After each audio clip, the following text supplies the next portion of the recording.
শুধু হাত প্রসারিত করে সামনে এগিয়ে যায় না, আমি কিন্তু কথা বলছিলাম পুলিশের সাথে ফেস টু ফেস।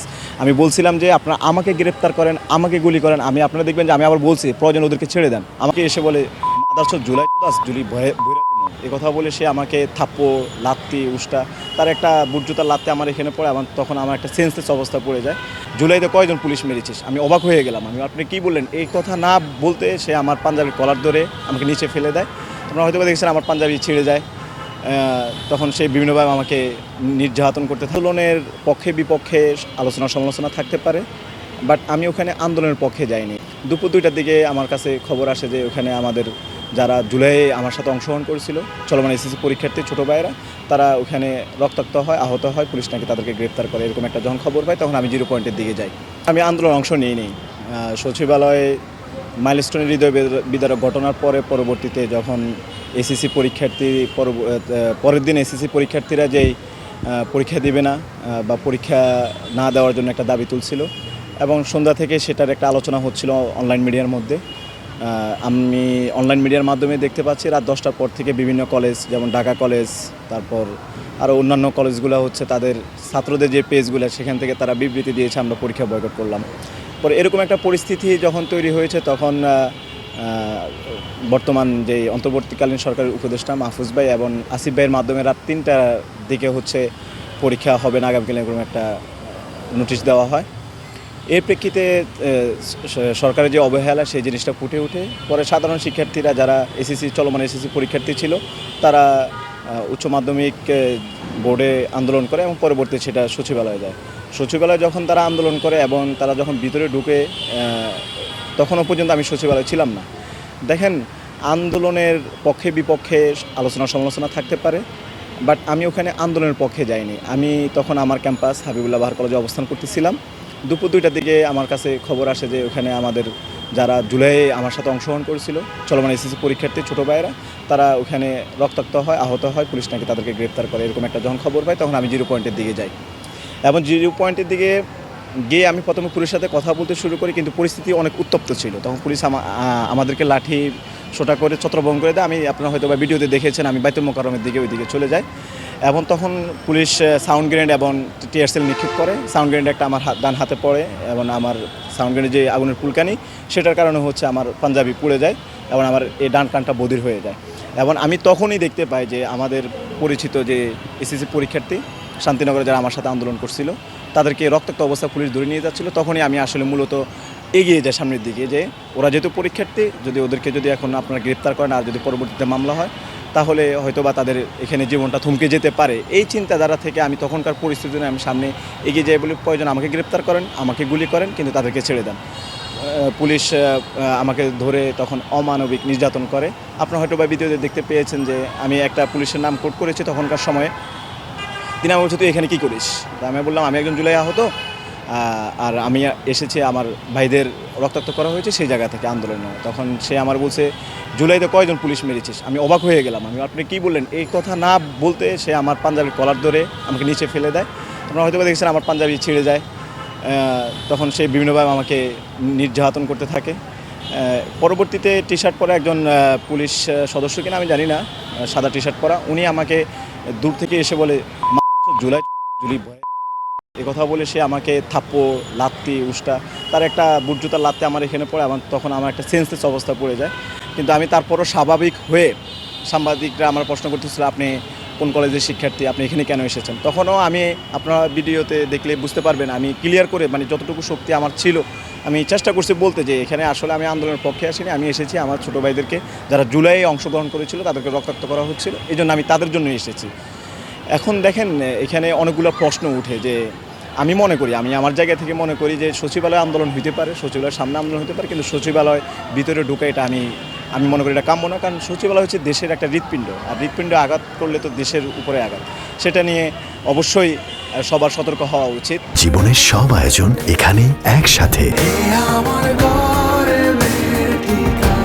কিন্তু যে পুলিশে যে নির্যাতন, আমি যদি অপরাধী হয়ে থাকি তাহলে তো আমাকে তো ধরবে, গ্রেপ্তার করবে, মামলা দেবে, কিন্তু আমাকে এইভাবে নির্যাতন করার কি রাইট তাদেরকে দিয়েছে?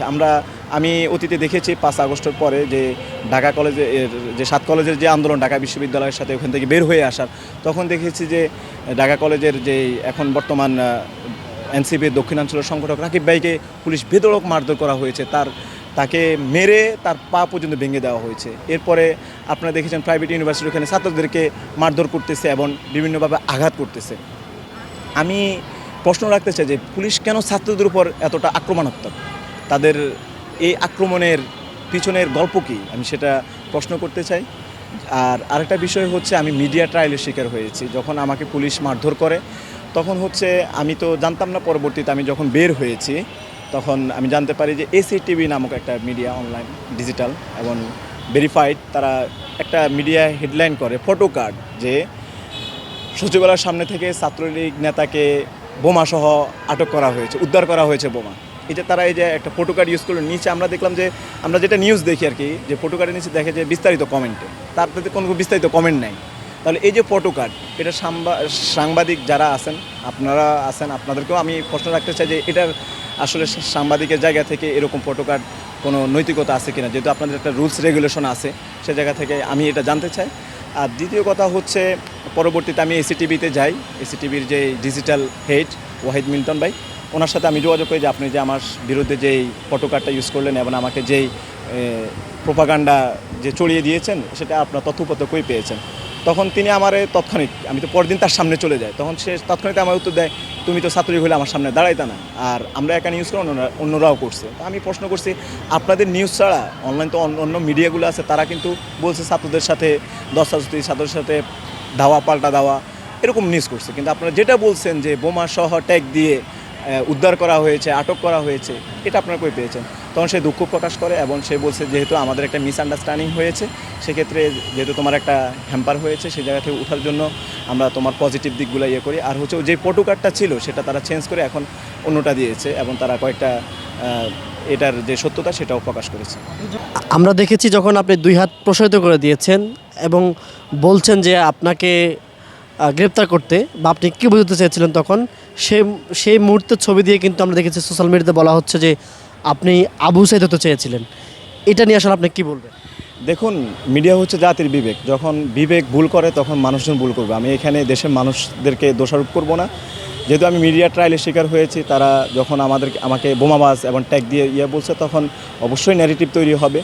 কিন্তু এই জায়গা থেকে আপনারা হয়তো বা লক্ষ্য করবেন ভিডিওতে আমি শুধু হাত প্রসারিত করে সামনে এগিয়ে যাই না, আমি কিন্তু কথা বলছিলাম পুলিশের সাথে ফেস টু ফেস। আমি বলছিলাম যে আপনারা আমাকে গ্রেপ্তার করেন, আমাকে গুলি করেন, আপনারা দেখবেন যে আমি আবার বলছি প্রয়োজন ওদেরকে ছেড়ে দেন, আমাকে কে ধরেন। আমি আসলে তাদেরকে এই জিনিসটাই বলতে চেয়েছি, কিন্তু মিডিয়া ট্রায়ালের মাধ্যমে যেই জিনিসটা হয়েছে সেটা আসলে আমি এটার জন্য কখনোই প্রস্তুত ছিলাম না। আমি মনে করি যে এরকম মিডিয়া ট্রায়ালের মাধ্যমে মানুষকে যে হেনস্থা করে সেটা কখনোই সঠিক না। আমিও একজন মানুষ, আমারও একটা সামাজিক পরিচয় আছে, আমার ফ্যামিলি আছে, ভাই বোন আছে, বাবা আছে, আত্মীয় স্বজন আছে, বন্ধু বান্ধব আছে, শুভাকাঙ্ক্ষী আছে। তাদের কাছে যে একটা বাজে একটা মেসেজ গেল, সেটা আমার জন্য, আমি যেভাবে কটু কথা শুনেছি, আমার ফ্যামিলি, বন্ধু বান্ধব, আত্মীয় স্বজন, ভাই ব্রাদার যারা আছে সবাই কটু কথা শুনতে হয়েছে।